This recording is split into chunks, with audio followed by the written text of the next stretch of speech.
Hey guys, it's JC Peter Yu-Gi-Oh here today, and I'm coming at you with a Morphtronic deck profile for you.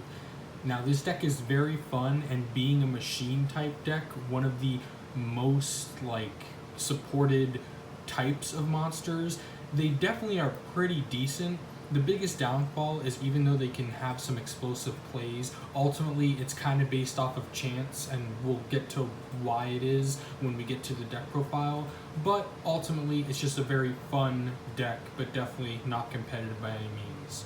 So I'm JC Theater Yu-Gi-Oh, and let's get into the deck profile. So first off, we're going to be playing 3 Selphon. Selphon is a very good playmaker in the deck, but sadly he's one of the most risky cards in the deck. See, Morphtronic monsters have different effects based off of whether or not they're in attack or defense position, but the only effect that matters with Selphon is his attack position effect, which is you roll a 6-sided die, and then whatever the result of that roll is, you excavate that amount of cards from the top of your deck, and you can pick one level 4 or lower Morphtronic monster from it and special summon it.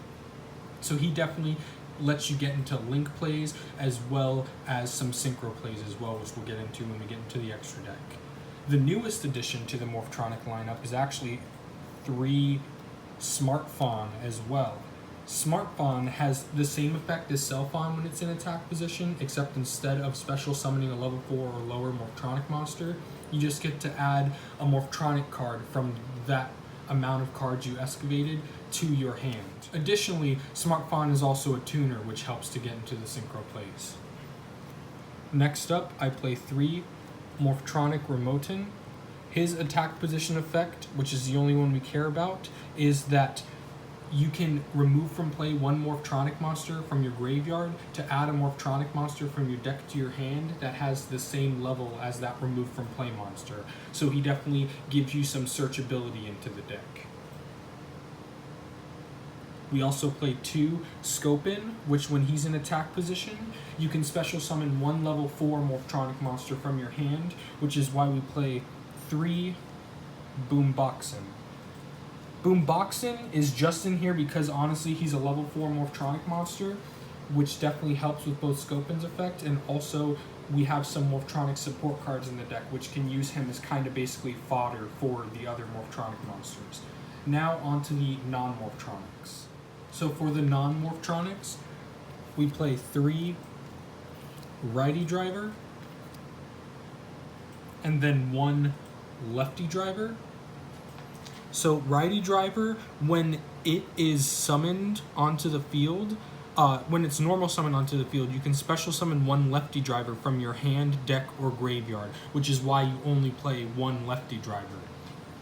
Additionally, lefty driver's effect is when it's special summoned, you can make him become level 3 into the end phase to give you more options for synchro plays, and during your main phase, except the turn he was sent to the graveyard, you can banish lefty driver in order to add a righty driver from your deck to your hand. So it's kind of loopable in a way. Righty driver also has an effect. You can synchro summon and substitute her for any synchron tuner, which is pretty good. In this deck in particular, you're not really using that much, but righty driver is also a 1-for-1 target. So even though being special summoned won't get lefty driver out, it's just an extra bonus that it's a level 1 machine type monster. Now, sadly, or not sadly, Needle Fiber isn't in the TCG, but if Needle Fiber ever comes here, these will be very good playmakers for that, because honestly, Needle Fiber makes Morphtronics a lot better, but sadly, we just have to make do with what we have for now. Next up, I play 2 Turbo Booster. Additionally, it's just a level 1 machine monster that special summons itself out if you normal summoned it all that turn. So it's definitely basically a free monster onto the field. Speaking of free monsters, we play 1 Glow Up Bulb and 1 Jet Synchron. Glow Up Bulb has you mill the top card of your deck to the graveyard in order to special summon it out onto your field, and Jet Synchron has you discard a card from your hand to the graveyard in order to special summon him out from the graveyard, and they're both banished after you use those effects. This is good because, again, they're both level 1 tuner monsters to help you go further with your synchro plays. Now, onto the spells and traps.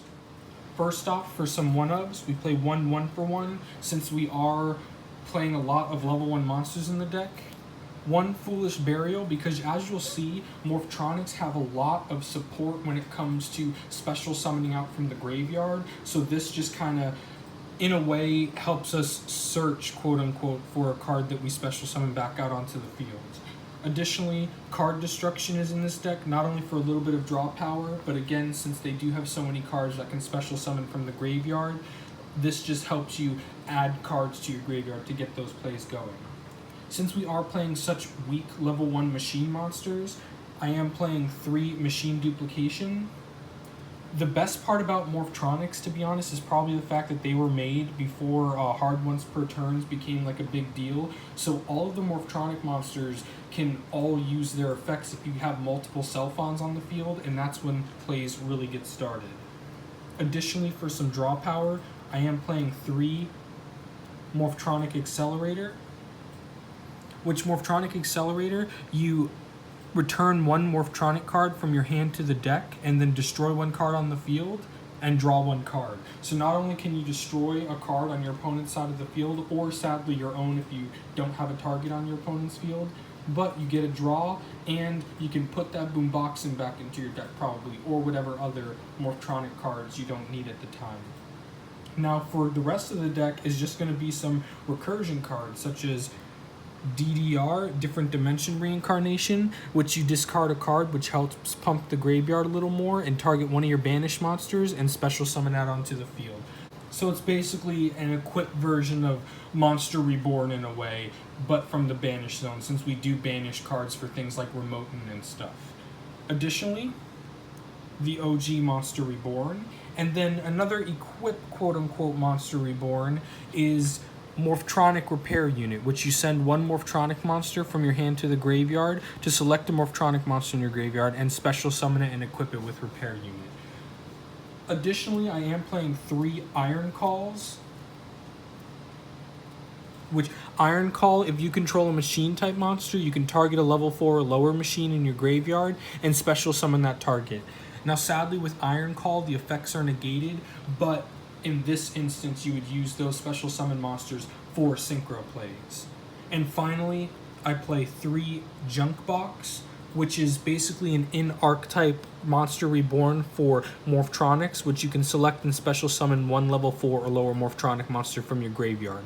The only stipulation is it's destroyed during the end phase, but Morphtronics will either be synchroed away or linked away before the end phase, so that does not matter at all. Now on to the extra deck. First up, we have Link Karibo, because we do have so many level 1 monsters in the deck. And also, we have Cleafort Genius, because we do have machine monsters.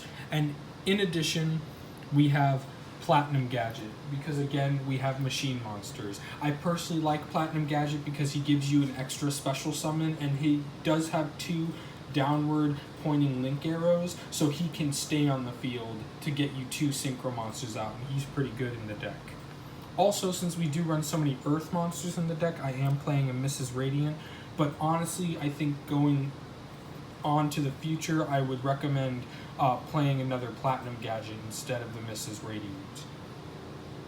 And to round off the Link monsters, I also have 1 Proxy Dragon. Now on to the Synchros. I do play 2 Formula Synchron, since this deck can make it super easily because we do have so many level 1 monsters in the deck. And since we have so many Earth monsters, I am playing Naturia Beast. This is definitely a very good card to go into. And another level 5 is TG Hyper Librarian for some draws, since we do play so many Synchro monsters. And High Speed Roid Chambara, just for the battle phase, just in case you want to push for game a little more. For some Synchro tuners as well, I am playing the 1 Excel Synchron. And then for some more draw, I'm playing both Stardust Charge Warrior and also Coral Dragon. I also like playing Psyframe Lord Omega because it's the level 8 monster, and my last spot in the deck kind of sometimes mostly goes to like Trishula or something, but it's ultimately up to you guys what you want for the last card in the extra deck like I do. And that's been the deck profile for you. Thank you so much for watching, guys. Like I said during the deck profile, needle fiber is definitely needed in order to make this deck relatively viable, but ultimately because a lot of the most explosive plays are based off of chance from a die roll, I don't think this deck will ever see mainstream success, but ultimately it's very fun. I like machine decks in general, so that's very nice. If you like the deck profile or you like my content in general, please consider giving this video a like and also subscribing. That would make my day. Thank you so much for watching, guys. I'm JC Theater Yu-Gi-Oh! See ya!